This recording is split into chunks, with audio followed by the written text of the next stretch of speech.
Sir, Iran की जो सूरत हाल है सर, आयतुल्ला जो मुज्तबा खामनाई के सुप्रीम लीडर के तौर पे इंतखाब से अमेरिका और इसराइल के खित्ते के अंदर जो हिकमत अमली है, ये माजी करीब के दिनों से क्या आप मुख्तलिफ देखते हैं, या फिर आपको ये लगता है कि कहीं ना कोई ऐसा बीच का रास्ता निकल सकता है जिससे ये पूरी टेंशन का खात्मा हो सके? जी, बीच का रास्ता तो निकल सकता था और उसके लिए कोशिश हुई और ईरान मेरा ख्याल में आखिरी हदों तक गया हम्म। अपनी पोजीशन की फ्लेक्सिबिलिटी में, और उन्होंने तो ज़ीरो एनरिचमेंट मान ली, जो कि मैं समझता हूँ कि एनपीटी के तहत उनका हक था कि सिविलियन यूज़ के लिए वो कर सकते थे। तो गोया जंग बचाने की कोशिश तो पूरी हुई, लेकिन उनका मकसद नहीं था जंग को रोकना डोनाल्ड ट्रंप साहब का। वो बाकायदा इसराइल की जो पॉलिसी है उसके मुताबिक चल रहे थे। इसराइल की पॉलिसी ये थी कि ईरान की हुकूमत को ख़त्म करना है, क्योंकि जब से उन्होंने इब्राहिम अकॉर्ड का ऐलान किया और बहुत सारे अरब ममालिक उनको रिकग्नाइज कर गए, और तो उन्होंने ग्रेटर इसराइल की बातें शुरू कर दिया। जब ग्रेटर इसराइल की बातें की तो उसमें वाहिद मज़ाहमत रह गई थी ईरान। तो इसलिए इन्होंने हुकूमत ख़त्म करने के लिए सब कुछ करना था। तो वो आपने देखा कि फिर डोनाल्ड ट्रंप साहब ने बिल्कुल मनोअन इसराइल का मंसूबा मानकर उनके ऊपर बमबारी की है, और अभी भी वो शायद यही कोशिश कर रहे हैं कि इतनी बमबारी करें जितनी इसराइल ने गाजा में की थी, कि ये लोग परेशान होके सड़कों पे निकल आए, फसादात फूट पड़े, और ये फिर यहाँ एक अफरा तफरी पहले जिस तरह इन्होंने इराक में डाली थी, लिबिया में डाली थी, इनका ख्याल है उस किस्म की हो जाए अफरा तफरी तो ये पीछे मुतमिन होके बैठ जाएंगे। तो इस लिहाज से ये एक बड़ी ही अफसोसनाक सूरत हाल है। ख्याल ये था उनका कि ईरान बड़ी जल्दी बैठ जाएगा।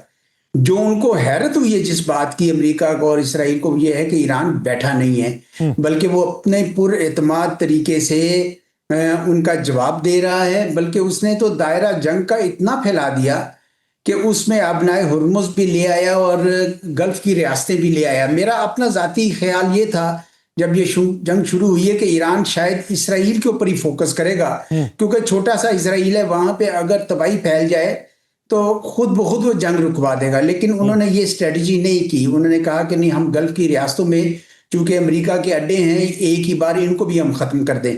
अब देखना ये है कि क्या ईरान के पास इतनी इस्तात है कि ये जो बॉम्बिंग है, अभी भी इस वक्त भी सुना है इसराइल की बॉम्बिंग हो रही है, कि इतनी बॉम्बिंग्स के बाद वो जवाब दे सकेंगे? क्या वो मजबूर कर देंगे इन तमाम रियासतों के को भी, और इसराइल को भी और अमेरिका को भी, जंग रोक सके?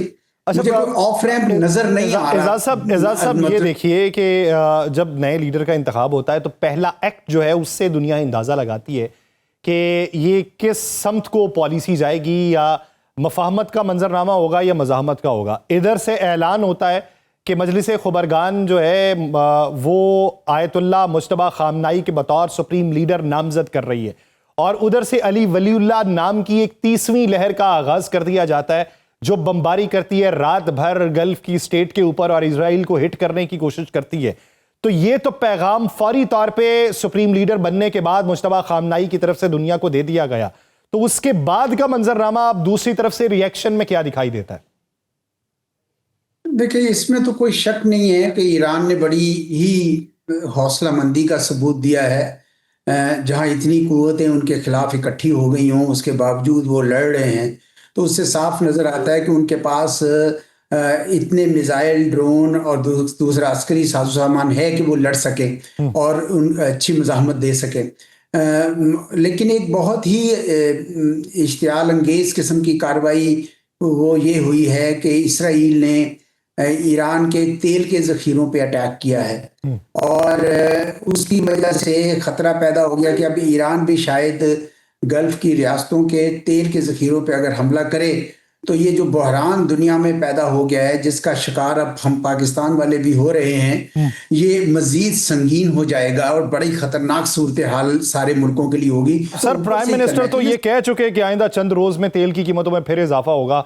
$100 से तो ऊपर बैनुल-अक़वामी सतह के ऊपर कीमत चली गई है, और वो ये कहते हैं कि हमें दानिशमंदी से कदम रखना होगा और हमें कुछ ना कुछ बर्दाश्त करना होगा। ये सारा कुछ अवाम को तो बर्दाश्त नहीं करना होगा ना यासिर साहब, कुछ ना कुछ तो सरकार को ऊपर से भी शुरू करना पड़ेगा ना। क्योंकि मैं जब फॉरेन सेक्रेटरी था तो सारे वजीरों के पास टोयोटा करोला थी, अब मैं देखता हूँ तो इतनी महंगी महंगी गाड़ियां हैं। हमें ज़रा थोड़ा सा दोबारा अपने आप को उस सतह पे ले जाना चाहिए। जब ऊपर से होगी ना ऑस्टेरिटी, बचत, तो फिर वो नीचे भी जाएगी। वरना वो सेक्रेटरीज ने भी ले ली हैं गाड़ियां, और पंजाब गवर्नमेंट के ये लोग बड़ी बड़ी गाड़ियां ली हुई हैं।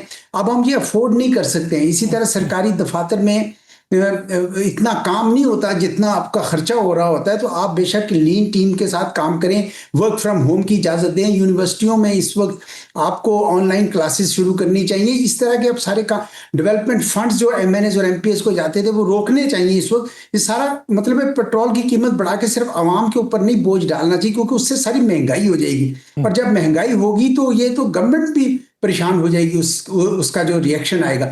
इस वजह से पूरी कौम को, सही बात है कि पूरी कौम को इसमें शामिल होना चाहिए। इस हद तक मैं वजीर आजम की बात को मानता हूं, लेकिन मैं ये कहता हूं कि सरकार शुरू करे तब सारा सब जगह फैल जाए तो बहुत अच्छी बात है जी। ठीक है सर, इस जंग का इम्पैक्ट चाइना के ऊपर किस तरीके का पड़ रहा है और उनके इकदामात पसे पर्दा आपको क्या दिखाई देते हैं? क्योंकि हमने ये देखा कि जब अब्बास इराक़ची साहब से सवालात हो रहे थे कि आपकी वो मदद कर रहे हैं, तो उन्होंने कहा जी मदद तो वो पहले से ही कर रहे थे। उन्होंने कहा जी किस किस्म की मदद कर रहे हैं, तो उन्होंने कहा जी इस माहौल में ये बताना मुनासिब नहीं है। ये जंग उन्हें किस हद तक मुतासिर कर रही है या किस हद तक फायदा पहुंचा रही? देखिए, चीन और रूस तो दोनों चाहेंगे कि अमेरिका जो है वो कमज़ोर हो। जब इस किस्म की जंगों में अमेरिका मुलव्वस होता है तो हर बार देखा ये गया है कि वो कमज़ोर हो जाता है मज़ीद। तो चीन और रूस तो यही चाहेंगे। अलबत्ता रूस जो है वो इंटेलिजेंस शेयर कर सकता है, कुछ और थोड़ी बहुत कर सकता है, लेकिन वो मटेरियल मदद नहीं कर सकता। वो खुद वहां पे यूक्रेन की जंग में 4.5 साल से फंसा हुआ है, वो नहीं कर सकेगा ये काम। लेकिन ये अलबत्ता चीन के पास ये इस्तिताअत है। चीन ईरान से कोई 14% जरूरत, अपनी जरूरत का तेल खरीदता था, लेकिन वो तो कंपनसेट हो गया क्योंकि उसने रशिया से खरीदना शुरू कर दिया चीन ने तेल। तो और वैसे भी चीन जैसे ममालिक बहुत सारे रिजर्व्स रखते हैं अपने पास। तो लगता ये है कि चीन उस तरह मुतासर तो नहीं होगा। ना ही चीन जंग में शामिल होना चाहता है, क्योंकि वो अपने टाइम टेबल के हिसाब से अपनी तरक्की कर रहे हैं। वो वक्त से पहले कोई जंगों में कूदना नहीं चाहते। अभी तक चीन ने कोई ऐसी जंग छेड़ी भी नहीं है जिसके मतलब ये कहा जा सके कि ये आलमी जंग है या इवन खित्ते की जंग है। तो चीन बड़ा इस मामले में मोहतात है। अलबत्ता चीन ने अगर खुफिया तौर पर ईरान की कोई मदद की है और उन्होंने कोई इनको टेक्नोलॉजी दी है, तो इससे तो अमेरिका और इसराइल को थोड़ा परेशान होना चाहिए, क्योंकि ईरान उनके लिए खासी शदीद सियासी मुश्किलात पैदा कर देगा। देखें, डोनाल्ड ट्रंप साहब इस वक्त एक शिकंजे में आ गए हैं। अगर वो जंग इस वक्त रोक लेते हैं तो लोग कहेंगे कि जनाब आपने जंग क्यों की थी, और अगर वो थोड़ा तूल पकड़ते हैं तो लोग कहेंगे कि जनाब देखें आप जंग आपके काबू में नहीं थी और आपने ये शुरू कर दी थी। तो वो मुश्किल में, और सियासी कीमत उनको मिड टर्म इलेक्शंस में देनी पड़ेगी। इसलिए मुझे लगता है कि ईरान इनको बड़ा टफ टाइम देगा। इस वक्त अमेरिका मुश्किल में है, गल्फ रियासतें भी किसी हद तक मुश्किल में हैं, क्योंकि उनकी तेल की आमदन, उनके जहाज रुक गए हैं, सब कुछ। जो रियासत अभी तक बची हुई है वो है इसराइल की। इसराइल आराम से बैठा इस वक्त अमेरिका को लड़ाकर गल्फ की रियासतों के खिलाफ ईरान का एक्शन करके वो आराम से बैठा हुआ है। हालांकि जरूरत इस बात की थी, मेरा तो ये ख्याल था कि ईरान पहला सबसे अव्वल हदफ बनाएगा इसराइल को। छोटा सा इसराइल है, उसके अंदर अगर वो बहुत ज्यादा मसाइल खड़े कर दे तो वो जंग रुकवाने पे खुद ब खुद अमेरिका को ईरान की इस ज़मीन के अंदर मंतिक एजाज साहब ये है कि जब रास्ते में मिसाइल्स रोक लिए जाते हैं तो पहले रास्ते की रुकावटें दूर की जाएं, फिर दूर मार जो है वो की जाए।